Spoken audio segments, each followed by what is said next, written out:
আল্লাহ রাব্বুল আলামিন বলেন, ইয়া আইয়ুহাল্লাযীনা আমানুত্তাকুল্লাহা ওয়া কুনু মা'আস সাদিকিন। জোরে বলেন আল্লাহু আকবার, আরো জোরে বলেন আল্লাহু আকবার। আল্লাহ পাক বলেন, খেয়াল করেন, ইয়া আইয়ুহাল্লাযীনা আমানু, হে ঈমানদারেরা, ইত্তাকুল্লাহ, আল্লাহকে ভয় করো, ওয়া কুনু মা'আস সাদিকিন, দুনিয়ায় যার তার সাথে ঘোরা যাবে না, ঘুরতে হবে তাদের সাথে যারা সত্যবাদী। কয়টা কথা? কয়টা কথা? প্রথম কথা ঈমানদার, ডাক সবাইকে দেয়নি, দিয়েছে কাদেরকে? ঈমানদারকে। দ্বিতীয় কথা, ভয় করা লাগবে। তৃতীয় কথা, সবার সাথে ঘোরা যাবে না। ওই 100 টাকার জন্য সবার সাথে যাব, 500 টাকার জন্য সবার সাথে যাব, ওই সুযোগই নাই।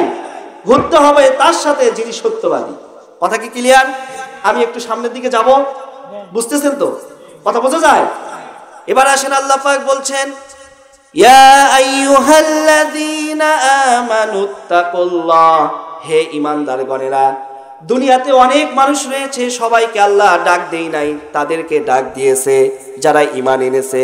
বুখারী শরীফের ঈমান অধ্যায়ের হাদিস এসেছে, মুসলিম শরীফের প্রথম হাদিস, মিশকাত শরীফের 3 নম্বর হাদিস। এই হাদিসকে বলা হয় হাদিসে জিবরাইল। হুজুরকে একদিন জিবরাইল আলাইহিস সালাম এসে জিজ্ঞেস করলো, আনিল ঈমান, ঈমান কি জিনিস? আমার নবীজি ঈমানের সংজ্ঞা দিয়েছেন। দুনিয়ার কোনো মুফাসসির দেয় নাই, দুনিয়ার কোনো মুহাদ্দিস দেয় নাই, কোনো আলেম দেয় নাই, কোনো পীর দেয় নাই, দিয়েছে মুহাম্মাদুর রাসূলুল্লাহ সাল্লাল্লাহু আলাইহি ওয়াসাল্লাম। আর আমার রাসূল যে সংজ্ঞা দিয়েছেন তিনি নিজ থেকে দেন নাই, দিয়েছেন আল্লাহর সংজ্ঞা। মা ইয়ান্তিকু আনিল হাওয়া ইন হুয়া ইল্লা ওয়াহাউন ইউহা। জোরে বলেন আল্লাহু আকবার। আল্লাহ পাক বলেন, রাসূল নিজে থেকে কোনো কথা বলে না, যা কিছু বলে সব কিছু আমি আল্লাহ রব্বুল আলামিনের কথা বলে। সুতরাং রাসূল যে সংজ্ঞা দিয়েছেন, যদি বুঝে থাকেন তাহলে জবাব দেন, রাসূল কি নিজের সংজ্ঞা দিয়েছেন না আল্লাহর সংজ্ঞা দিয়েছেন? আল্লাহর সংজ্ঞা দিয়েছেন। সংজ্ঞাটা খুবই পরিচিত, যারা পড়েন আমার সাথে পড়েন। রাসূল সংজ্ঞা দিয়েছেন, আমানতু বিল্লাহি ওয়া মালাইকাতিহি ওয়া কুতুবিহি ওয়া রাসূলিহি ওয়াল ইয়াউমিল আখিরি ওয়া কদরি খাইরিহি ওয়া শাররিহি মিনাল্লাহি তাআলা ওয়াল বাসি ওয়াল বাদাল মাউত। আমার নবীজি প্রথম সংজ্ঞা দিয়েছেন, ঈমান আনতে হবে না দেখে, না দেখেই যার প্রতি ঈমান আনতে হবে তিনি কে? জোরে বলেন, তিনি কে? 2 নাম্বার বলেছেন ফেরেশতাদের প্রতি ঈমান আনতে হবে। 3 নাম্বার বলেছেন রাসূলদের প্রতি ঈমান আনতে হবে। 4 নম্বরে বলেছেন কিতাবের প্রতি ঈমান আনতে হবে। 5 নম্বরে বলেছেন আখিরাতের প্রতি ঈমান আনতে হবে, তাকদীরের প্রতি ঈমান আনতে হবে, ভালো মন্দের প্রতি ঈমান আনতে হবে। আমার ভাইয়েরা, যদি এতটুকু বোঝেন তাহলে আপনারা জবাব দেন, আল্লাহর প্রতি ঈমান মানে আল্লাহর যত হুকুম রয়েছে সমস্ত হুকুমগুলোকে বিনা দ্বিধায়, বিনা চিন্তায় বিশ্বাস স্থাপন করে ওইটাকে মেনে নেওয়ার নাম হলো ঈমান। ঠিক কিনা বলেন? রাসূলের প্রতি ঈমান মানে হলো আমার জীবনে যাকে আমি আদর্শ হিসেবে মানব তিনি হচ্ছে রাসূলুল্লাহ, তার জীবন মানলেই আমার জীবনে কল্যাণ, এইটা বিশ্বাস স্থাপন করে মেনে নেওয়ার নাম ঈমান। কিতাবের প্রতি ঈমান মানে এই কিতাবে যা কিছু আছে সব কিছু আমি মেনে নেব, আমার বুঝে আসুক অথবা না আসুক সব কিছু আমি মেনে নেব, এটার নাম হলো কি? ঈমান। রাসূলকে মেনে নিলে কল্যাণ কি? আল্লাহ পাক বলেন, লাকাদ কানা লাকুম ফি রাসূলিল্লাহি উসওয়াতুন হাসানা। জোরে বলেন আল্লাহু আকবার। তোমাদের জন্য একমাত্র, কেবলমাত্র, শুধুমাত্র একজনের জীবনের মধ্যেই রয়েছে আদর্শ, উত্তম আদর্শ, তিনি হচ্ছেন মুহাম্মাদুর রাসূলুল্লাহ। আমরা বলি সাল্লাল্লাহু আলাইহি ওয়াসাল্লাম। কোরআন যদি মানি কি হবে? আল্লাহ রাব্বুল আলামিন সূরা বাকারার 38 নম্বর আয়াতে আল্লাহ পাক বলেন, ফামান তাবিয়া হুদা ইয়াফালা খাউফুন আলাইহিম ওয়ালা হুম ইয়াহজানুন। জোরে বলেন আল্লাহু আকবার। আল্লাহ পাক বলেন, যে কিতাব আমি তোমাদের উপর নাজিল করেছি, এই কিতাব যদি তোমরা মেনে চলো, এই কিতাব অনুসরণ করে যদি তোমরা জীবন পরিচালনা করো, তোমাদের জীবনে কোনো চিন্তা থাকবে না, কোনো ভয় থাকবে না। সুবহানাল্লাহ বলেন। আল্লাহ পাক এমন কোনো বিষয় নাই যা এই কিতাবের মধ্যে দেয় নেই, ঠিক কিনা? সব বিষয় দিয়েছে কিনা? কমপ্লিট কোড অফ লাইফ, পরিপূর্ণ কিতাব। কিন্তু আমরা এইটা বাদ দিয়ে যাচ্ছি কোথায়? ওই ডক্টর কামাল যে সংবিধান বানাইছে ওইটাই। আমাদের দেশে যারা বলতেছে সংবিধান সংশোধন, আমি বলি সংশোধন কি, একবারই বাতিল। একটা সংবিধান চলবে মুসলমানের জন্য, ওই সংবিধানের নাম হলো আল কোরআন। কারণ মুসলমান একটা সংবিধানই বিশ্বাস করে, তার নাম কি? আল কোরআন। এর বাহিরে মুসলমানের কোনো সংবিধান নাই। অত ফাঁসা মশা। ওই তত্ত্বাবধায়ক সরকার 2007 সালে যখন আসছিল তখন একবার পরিবর্তন, আবার আওয়ামী লীগ আসলো, ওরা আবার নিজেদের মতো, আবার যে দল আসতেছে এরা আবার নিজেদের মতো। 2 দিন পরে যে পরিবর্তন হবে না তার তো কোনো গ্যারান্টি নাই, আছে নাকি? তবে একটা সংবিধানের কোনো পরিবর্তন নাই, যা আছে তাই আছে, যা ছিল তাই আছে, কিয়ামত পর্যন্ত তাই থাকবে, কোনো পরিবর্তন হবে না। এই জন্য আমরা ঈমান এনেছি কার প্রতি? আল্লাহর প্রতি। ঈমান এনেছি রাসূলের প্রতি, ঈমান এনেছি কিতাবের প্রতি। এই যে ঈমান, এটা যদি আমরা ধারণ করি তাহলেই আজকের আয়াতটা সাকসেস। 2, আল্লাহ বলতেছেন যারা ঈমানদার, যারা কোরআনকে বিশ্বাস করেছো, যারা আল্লাহকে বিশ্বাস করেছো, যারা রাসূলকে বিশ্বাস করেছো, তাদের কি বলছে? ইত্তাকুল্লাহ। কাকে ভয় করো? আল্লাহকে ভয় করো। সারা দুনিয়ার সব মানুষকে ভয় করতে বলেনি, বলছে কাদেরকে? যারা বিশ্বাস করে তাদেরকে। ঘটনা কি? মুফাসসির ইকরাম হয়রান হয়ে গিয়েছে, তবে একটা সুন্দর একটা ব্যাখ্যা দিয়েছে, সে ব্যাখ্যাটা বলবো। সাফাতুত তাফসিরে এসেছে এই ব্যাখ্যাটা, ভয় করার কথা ঈমানদারদেরকে কেন বললো? এটার কারণ হলো, যদি ঈমানদাররা কেবল আল্লাহকে ভয় করে তাহলে দুনিয়ার যত কষ্ট আসুক, যত নির্যাতন আসুক, যত জুলুম আসুক, যত ভয় আসুক, প্রত্যেকটা ভয়কে তারা বলবে এগুলো কোনো ভয়ই না, আসল ভয় আল্লাহর ভয়। আল্লাহর হুকুম বাদ দিয়ে আমি আর কারো হুকুম মানব না। ফাঁসির রশিও যদি সামনে থাকে, ফাঁসির রশি তারা বরণ করবে, কিন্তু আল্লাহর ভয়ে, আল্লাহর হুকুম থেকে তারা চুল পরিমাণ দূরে সরে যাবে না। দেখেননি আপনারা 6 জনকে বিনা অপরাধে হত্যা করা হলো। অফার কি কম দিয়েছে? অফার কি কম দিয়েছে? অনেক অফার দিয়েছে। এই কথাগুলো বললে অনেকে বলে জামাত করে, শিবির করে, চরমনাই করে, এই করে, সে করে। আল্লাহর কসম, কোরআন হাতে নিয়ে বলছি, বাংলাদেশের কোনো রাজনৈতিক দলের সাথে ন্যূনতম আমার সম্পর্ক নাই, তবে সমর্থন তো আছেই, এটা তো মুসলমান হিসেবে আমার থাকবেই। কিন্তু কোনো দলের সাথে ন্যূনতম আমার সম্পর্ক নাই। কিন্তু আমি কথা বলতে এসেছি আল্লাহর দলের, আমি কথা বলতে এসেছি কোরআনের। সুতরাং কোরআন এবং আল্লাহর দলের কথা বলতে গিয়ে যদি কারোর সাথে আপনি ট্যাগ লাগান, ওইটার জন্য আপনি দায়ী, আমি না। ওটা যদি আপনি ট্যাগ লাগান আমাকে, এটার যদি গুনাহ হয় সেটার জন্য আপনি দায়ী। কারণ আমি পরিষ্কার করে বললাম, কোনো দলের আমি এজেন্ডা না, আমি কোনো দলের সাথে নাই, রাজনীতি করার ইচ্ছাও আমার নাই। তবে অতটুকু রাজনীতি তো আমাকে করতে হবে যে রাজনীতি আল্লাহ করতে বলেছে, কথা ঠিক না? যে রাজনীতি আল্লাহ করতে বলছে সেটা তো বলতেই হবে। আমার ভাইয়েরা, মানুষ আপনারা কম, একটু হ্যাঁ না যদি বলেন আমার জন্য কথা বলতে সুবিধা হবে, ঠিক আছে? আমার ভাইয়েরা বলছিলাম, তাহলে আল্লাহকে কেউ যদি ভয় করে, ফাঁসির রশি সামনে থাকলেও সে বলে আমি ঈমান থেকে, অর্থাৎ আল্লাহর হুকুম থেকে, রাসূলুল্লাহর আদর্শ থেকে, কোরআনের হুকুমের বাহিরে আমি এক চুল পরিমাণ দূরে সরে যাব। জাতীয় পার্টিকে বলা হলো, কেরে 14 সালে কেন গেলি? ওই পরিস্থিতির শিকার। শোনেননি? কিসের শিকার? ভাই আমাদের সামনে আর কিছু ছিল না, কিন্তু যারা ঈমানদার হয় তারা বলে আমাদের সামনে শুধু একটাই কথা, আল্লাহর কথা।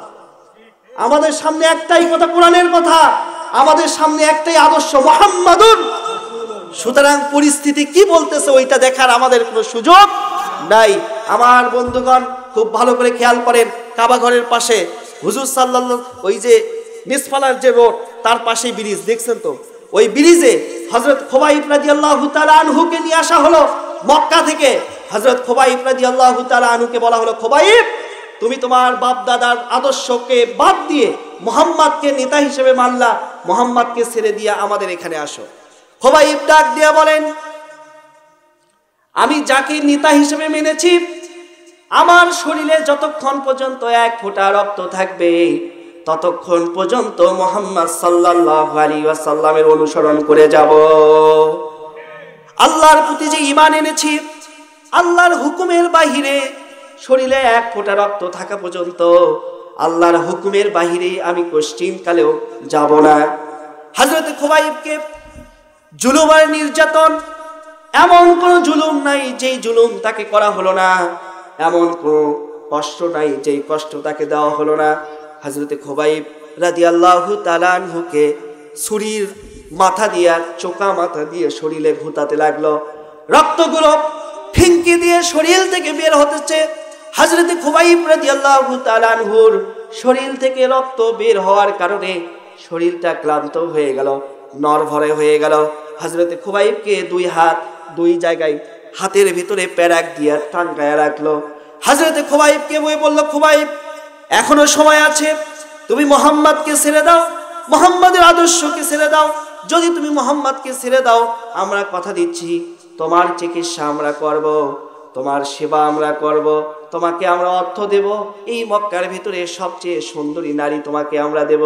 শুনে রেখো, তুমি শুধু তাই নয়, আমাদের সঙ্গে হওয়ার কারণে আমাদের ব্যবসার বিজনেস পার্টনার তোমাকে আমি বানিয়ে নেব। হযরত খুবাইব রাদিয়াল্লাহু তাআলা আনহু কথা বলতে পারছেন না, এরপরেও ইশারায় তিনি বললেন, ও কাফের মুশরিকরা শুনে রাখো, আমি আল্লাহকে মেনেছি, আল্লাহর প্রতি ঈমান এনেছি। আল্লাহর প্রতি ঈমান এনেছি মানে হলো এই, আল্লাহর হুকুমের বাহিরে যাওয়ার কোনো সুযোগ আমার নেই। রাসূলুল্লাহকে মেনেছি, রাসূলুল্লাহর আদর্শের বাহিরে যাওয়ার কোনো সুযোগ নেই।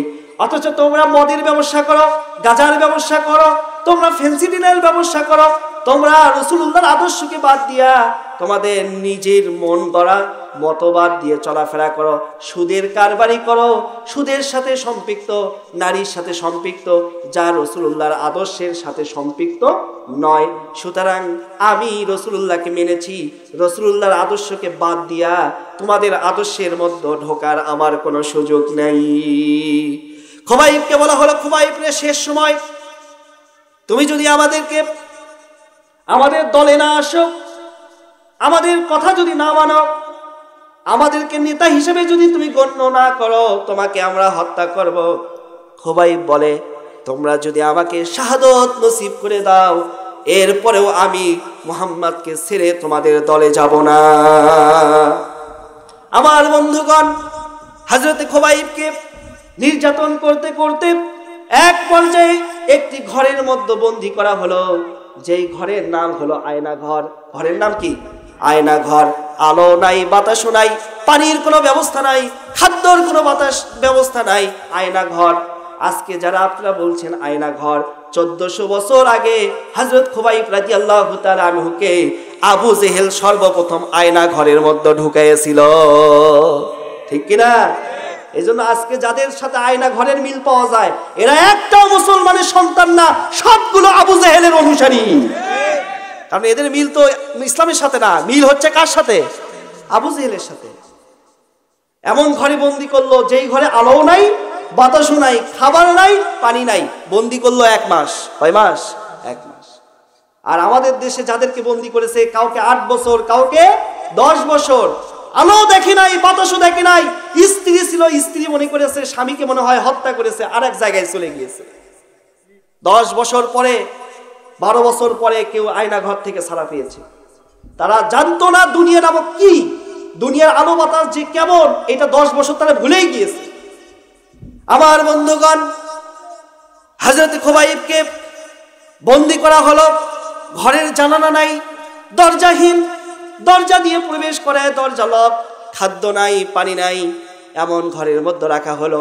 এই চিন্তা করে খুবাইব এই জায়গার ভিতরে অনাহারে, না খেয়ে, পানির পিপাসায় ছটফট করতে করতে দুনিয়া থেকে বিদায় নেবে। হতে পারে কষ্ট পাইতে পারে, বেশি কষ্ট পাইলে যদি চিল্লাপাল্লা করে আর যদি ডাক দিয়ে বলে আমাকে মুক্ত করো, আমি তোমাদের দলে আসব, তাহলে তাকে ছেড়ে নিয়ে আসবা, মুক্ত করবা। যদি কোনো কথা না বলে, ওখানে আস্তে আস্তে ও মারা যাক, কোনো টেনশন নাই, কোনো খাদ্য দিবা না, কোনো পানি দিবা না, সব কিছু বন্ধ করে দেওয়া হলো। হযরত খুবাইবকে 1 মাস বন্দী করে রাখলেন। পাশে একজন মহিলার বাড়ি, সে চিন্তা করলো 1 মাস ধরে খুবাইবকে কোনো খাদ্য দেওয়া হয় না, পানি দেওয়া হয় না, নিশ্চয়ই খুবাইব মারা গিয়েছে। কিন্তু মারা যাওয়া লাশের তো গন্ধ বের হবে, 1 দিন 2 দিন 3 দিন পরে তো গন্ধ বের হবে। 1 মাস হয়ে গেল, খোবাইবের শরীর থেকে তো কোনো দুর্গন্ধ আসে না, ঘটনা কি? এই জন্য মহিলার কৌতূহল থেকে মহিলা একটু দরজার কাছে একটু হালকা করে, দরজার পাশে একটু হালকা করে বেড়ার ফাঁস দিয়ে তিনি দেখতেছেন জান্নাত থেকে জান্নাতি আঙ্গুর পাঠিয়ে দিয়েছে। মহিলা অবাক হয়ে গিয়েছে। মক্কায় তো আঙ্গুরের চাষও হয় না, আঙ্গুরের চাষ হয় তায়েফে, মক্কায় তো আঙ্গুর পাওয়া যায় না। এমন সময় আঙ্গুর, যেই সময় মক্কা মদিনায় আঙ্গুর হওয়ার কোনো সম্ভাবনা নাই, অথচ মক্কায় হযরত খোবাইবের সামনে আঙ্গুর আসলো কিভাবে? 1 মাস ধরে খোবাইবের কাছে আলো তো যাওয়ার কথা না, পানি যাওয়ার কথা না, আঙ্গুর দেখতেছি এমন আঙ্গুর যেই আঙ্গুর আমরা আমাদের জীবনেও দেখি নাই। হযরত খোবাইব রাদিয়াল্লাহু তাআলা আনহুর এই ঘটনা মক্কার কাফিরদের সামনে প্রচার করল। কাফির মুশরিক আবু জেহেলরা দ্রুত গতিতে আসলেন, দ্রুত গতিতে এসে হযরত খোবাইবকে বের করলেন। খোবাইবকে বের করে বলে, খোবাইব রে, সত্যি করে বলো, কে তোমাকে রাতের আধারে আঙ্গুর দিয়েছে, তোমাকে সহযোগিতা করেছে? সত্যি করে বলো, যদি তুমি না বলো তোমাকে এই মুহূর্তে হত্যা করব। হযরত খোবাইব ডাক দিয়া বলেন, কাফির মুশরিক শুনে রাখো, তোমরা যার কাজ করো তিনি তোমাকে খাওয়ায়, আমি আল্লাহর ইবাদত করি, আল্লাহ রব্বুল আলামিন আমাকে খাদ্য পাঠিয়ে দিয়েছেন, ইবাদত করেছি, যার খাদ্য দিয়েছেন তিনি, সেই আল্লাহ রব্বুল আলামিন আমার খাদ্যর ব্যবস্থা করে দিয়েছেন। হযরত খোবাইবকে নিয়ে আসা হলো বাহিরে, শুলে চড়ানো হলো, আবার নির্যাতন শুরু করে দিল। নির্যাতন করতে করতে এক পর্যায়ে খোবাইবকে বলল, খোবাইব রে, তোমার অন্তিম সময়, তোমাকে বলছি, তুমি কি ঈমান ছেড়ে দিবা? আল্লাহর হুকুমকে বাদ দিয়া আমাদের হুকুম মানবা, কামালের হুকুম মানবা, ডক্টর কামালের হুকুম মানবা, বাংলাদেশের মানব রচিত আইন মানবা, না আল্লাহর আইন মানবা? হযরতে খোবাইব ডাক দিয়া বলেন, আমার শেষ কথা, আমার শরীরে 1 ফোঁটা রক্ত যতক্ষণ থাকবে আল্লাহর আইন বাদ দিয়া আমি আর কারো আইন মানব না। ঈমান এনেছি আল্লাহর প্রতি, ঈমান এনেছি কোরআনের প্রতি, কোরআনের আয়াত বাদ দিয়া, কোরআনের আইন বাদ দিয়া দুনিয়ার কোনো মানুষের আইন আমি মানব না। হযরতে খোবাইবকে বলা হলো, খোবাইব রে, তোমার শেষ সময়, শেষ সময়ে তোমার যদি কোনো চাওয়া থাকে তুমি আমাদেরকে বলতে পারো। হযরতে খোবাইব বললেন, আমি যেহেতু চলে যাব, দুনিয়াতে থাকতেই আল্লাহ রব্বুল আলামিনের সঙ্গে একটু শেষ কথা বলতে চাই। তারা বলল, কিভাবে তুমি আল্লাহর সঙ্গে কথা বলবা? হযরত খোবাইব বললেন, আমাকে যদি তোমরা একটু পানির ব্যবস্থা করে দাও, আমি ওই পানি দিয়া ওযু বানায়া 2 রাকাত নামাজের মাধ্যমে আল্লাহ রব্বুল আলামিনের সঙ্গে দুনিয়াতে সর্বশেষ কথা বলতে চাই।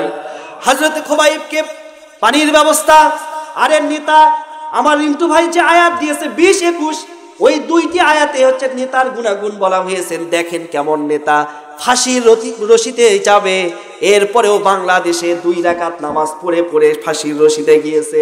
তারা বলেছে, কেন আমরা নামাজ পড়ি? তাদেরকে বলা হয়েছে, চলে যাবা, নামাজ কেন পড়বা? তারা বলছে, এই নামাজ তো আমাদের সুন্নত না, এই নামাজ হচ্ছে হযরতে খোবাইব রাদিয়াল্লাহু তাআলা আনহুর সুন্নত। হযরতে খোবাইব রাদিয়াল্লাহু তাআলা আনহু জীবনের শেষ সময় নামাজের মাধ্যমে আল্লাহর সাথে কথা বলেছে। আমরাও ঠিক সেই সুন্নাত মোতাবেক জীবনের শেষ সময় নামাজের মাধ্যমে আল্লাহর সঙ্গে কথা বলতে চাই। হযরতে খোবাইব রাদিয়াল্লাহু তাআলা আনহু নামাজ পড়লেন। প্রথম রাকাতে একটু বড় সূরা দিয়ে পড়লেন, দ্বিতীয় রাকাতে চিন্তা করলেন, আমি যদি বড় সূরা দিয়ে নামাজ পড়ি কাফের মুশরিকরা চিন্তা করবে খোবাইব মনে হয় মৃত্যুর ভয়ে বড় সূরা দিয়ে নামাজ পড়তেছে। এই জন্য তিনি ছোট্ট একটি সূরা দিয়ে নামাজ পড়লেন। যারা পারেন আমার সাথে পড়েন, কুল হুয়াল্লাহু আহাদ আল্লাহুস সামাদ লাম ইয়ালিদ ওয়া লাম ইউলাদ ওয়া লাম ইয়াকুল লাহু কুফুয়ান আহাদ। জোরে বলেন আল্লাহু আকবার। কে এক? কে এক? আল্লাহ এক। আল্লাহকে ছাড়া আর দুনিয়ার কাউকে মারার কোনো সুযোগ নাই, আছে নাকি? হযরত খোবাইব নামাজের মধ্যে প্রমাণ দিলেন, নামাজের মধ্যে দলিল দিলেন, নামাজের মধ্যে ঘোষণা করলেন আল্লাহ এক, তাকে ছাড়া দুনিয়ার আর কাউকে আমি মানি না।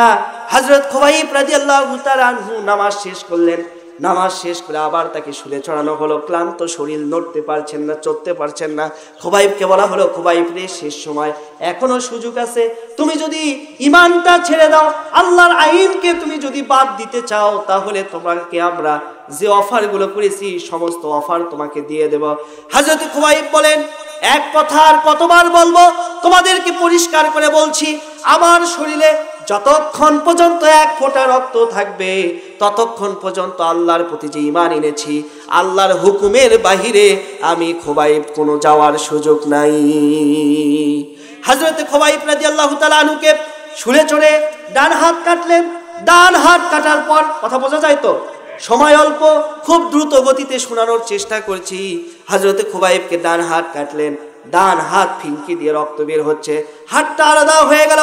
হযরত খোবাইব রাদিয়াল্লাহু তাআলা আনহুর অনুভূতি হচ্ছে হাত কেটে দিচ্ছে কাফেররা, আর খোবাইব রাদিয়াল্লাহু তাআলা আনহু হাসতেছেন। সুবহানাল্লাহ, হাত কেটে যাচ্ছে, হাসতেছে। কাফেররা ডাক দিয়ে বলে, খোবাইব, এখনো সুযোগ আছে, তুমি বলো, এক হাত ছাড়াও মানুষ চলাফেরা করতে পারে, বাঁচতে পারে। তুমি যদি ঈমান ছেড়ে দাও, তোমার চিকিৎসা করব আমরা, তোমাকে সেবা দেব আমরা। হযরত খোবাইব বললেন, আমার শরীরে এক ফোঁটা রক্ত থাকা পর্যন্ত রসুলকে আমি ছাড়বো না, রসুলের আদর্শ ছাড়বো না, দুনিয়ার অর্থ সম্পদের লোভে আমি ঈমান ছাড়বো না। সুবহানাল্লাহ বলেন। হযরত খোবাইবকে বাম হাতে আঘাত করা হলো, বাম হাত কেটে গেল। হযরত খোবাইব মিসকি মিসকি হাসতেছেন। কাফেররা রাগান্বিত হয়ে গেল। কাফেররা ডাক দিয়া বলে, খোবাইব রে, তোমাকে আমরা আঘাত করি, তোমার হাত আমরা কেটে ফেলি, অথচ তুমি হাসতেছ, ঘটনা কি? হযরত খোবাইব বলতেছেন, তোমরা আমার এক একটা করে অঙ্গ কাটতেছ, আর আবার নাকের ভিতরে তত বেশি জান্নাতের সুঘ্রাণ আমি পাচ্ছি। হযরত খোবাইবের এই কথা শোনার পর কাফেররা রাগান্বিত হয়ে বললেন, আর বাঁচানো যায় না, এত নির্যাতন করলাম, এত জুলুম করলাম, এত অত্যাচার করলাম, এরপরেও মুহাম্মাদের আদর্শ থেকে সে বিচ্যুত হলো না, আল্লাহকে বাদ দিল না, কোরআনের কথার বাহিরে সে যেতে চাইল না, সুতরাং বেঁচে রেখে কোনো লাভ নাই, হত্যা করে দিয়ে দেওয়া হয়। হযরত খোবাইব যখনই তার ভিতরে অস্ত্র প্রবেশ করানো হলো, সঙ্গে সঙ্গে তিনি বললেন, লা ইলাহা ইল্লাল্লাহু মুহাম্মাদুর রাসূলুল্লাহ। আর রাসূলকে মদিনার দিকে হাতটা বাড়ায় তিনি বললেন, সালামুন আলাইকা ইয়া রাসূলুল্লাহ। খোবাইব দুনিয়া থেকে বিদায় নিলেন। মসজিদে নববীতে সাহাবীদেরকে নিয়ে আমার রাসূল বসে আছেন। হঠাৎ করে রাসূল দাঁড়ায় গেলেন, দুই চোখের কর্নার দিয়ে পানি পড়তেছে রাসূলের আমার। রাসূল মদিনার দিকে, মক্কার দিকে হাতটা বাড়ায়া, দক্ষিণ দিকে হাতটা বাড়ায়া বলতেছে, সালামুন আলাইকা ইয়া খোবাইব, সালামুন আলাইকা ইয়া খোবাইব। সাহাবায়ে কিরাম বলেন, ইয়া রাসূলুল্লাহ সাল্লাল্লাহু আলাইহি ওয়াসাল্লাম, 2 মাস হয়েছে খোবাইব মদিনা থেকে মক্কায় গিয়েছে, 2 মাস ধরে তো তার আমরা কোনো সংবাদ পাচ্ছি না, কি এমন হলো তাকে আপনি সালাম জানাচ্ছেন? রাসূল বলতেছেন, সাহাবায়ে কেরাম, এই মাত্র ফেরেশতা জিবরাইল আলাইহিস সালাম আমার কাছে সংবাদ নিয়ে এসেছে, খোবাইব মক্কার কাফেরদের অত্যাচারে, জুলুম অত্যাচার সহ্য করতে না পেরে দুনিয়া থেকে এই মুহূর্তে হযরত খোবাইব রাদিয়াল্লাহু তাআলা আনহু জান্নাতের ভিতরে উড়াল দিয়ে দিয়েছে। আমি রাসূল তাকে বিদায়ী সালাম দিলাম। আমার ভাইয়েরা খুব ভালো করে খেয়াল করেন, ঘটনা শুধুমাত্র শোনানোর জন্য বলছি না, শিক্ষার জন্য বলছি। ইত্তাকুল্লাহ, মনে আছে তো? ইত্তাকুল্লাহ। ঈমান আনার পর কেউ যদি আল্লাহকে ভয় করে, দুনিয়ার কোনো ভয় তার কাছে ভয় মনে হবে না, দুনিয়ার কোনো নির্যাতন তার কাছে নির্যাতন মনে হবে না, দুনিয়ার কোনো কষ্ট তার কাছে কষ্ট মনে হবে না। সে সদা সর্বদা মনে করবে, আল্লাহর হুকুমের বাহিরে যাওয়ার কোনো সুযোগ আমার নাই। ঠিক কিনা? সুতরাং যারা জীবন দেয় তারা মৃত না জীবিত? তারা মৃত না জীবিত? ঘুরে দেখতেছেন কে? যারা ইসলামের জন্য, ইমানের জন্য, কোরআনের জন্য, রাসূলের জন্য জীবন দেয়, এদেরকে মৃত বলা যাবে না। আর তোমরা যারা তোমাদের দলের জন্য, নেতার জন্য জীবন দেয়, এদেরকে শহীদ বলা যাবে না। ইসলাম মুহাম্মদ সাল্লাল্লাহু আলাইহি সাল্লামের জন্য যারা জীবন দেবে তাদেরকে আল্লাহ পাক শহীদ বলে দিয়েছেন। ঠিক কি না? আল্লাহ পাক বলেন, ওয়ালা তাকুলু লিমান ইয়াকতালু ফি সাবিলিল্লাহি আমওয়াত বাল আহইয়াউন ইনদা রাব্বিহিম রাব্বিহিম ইরজাকুন। আল্লাহ পাক সূরা বাকারায় বললেন ইয়া আইয়ুহাল, আল্লাহ পাক বললেন ওয়ালা তাকুলু লিমান ইয়াকতালু ফি সাবিলিল্লাহি আমওয়াত, খবরদার খবরদার, যারা ইসলামের জন্য, দ্বীনের জন্য যারা শহীদ হয়ে যায় তাদেরকে তোমরা মৃত বলো না, বাল আহইয়া, বরং তারা জীবিত। তোমরা বুঝতে পারো না, ওয়ালা তাশউরুন, তোমরা বুঝতে পারো না তারা যে জীবিত। আমরা বললাম রব্বুল আলামিন, জীবিত মানুষের অক্সিজেন প্রয়োজন হয়, জীবিত মানুষের খাদ্যের প্রয়োজন হয়। কথা বলেন ঠিক কিনা? আল্লাহ পাক সূরা আল ইমরানের 169 নম্বর আয়াতে জবাব দিলেন ওয়ালা তাহসাবান্নাল্লাযীনা কুতিলু ফি সাবিলিল্লাহি আমওয়াত বাল আহইয়াউন ইনদা রাব্বিহিম ইরজিকুন। জোরে বলেন আল্লাহু আকবার।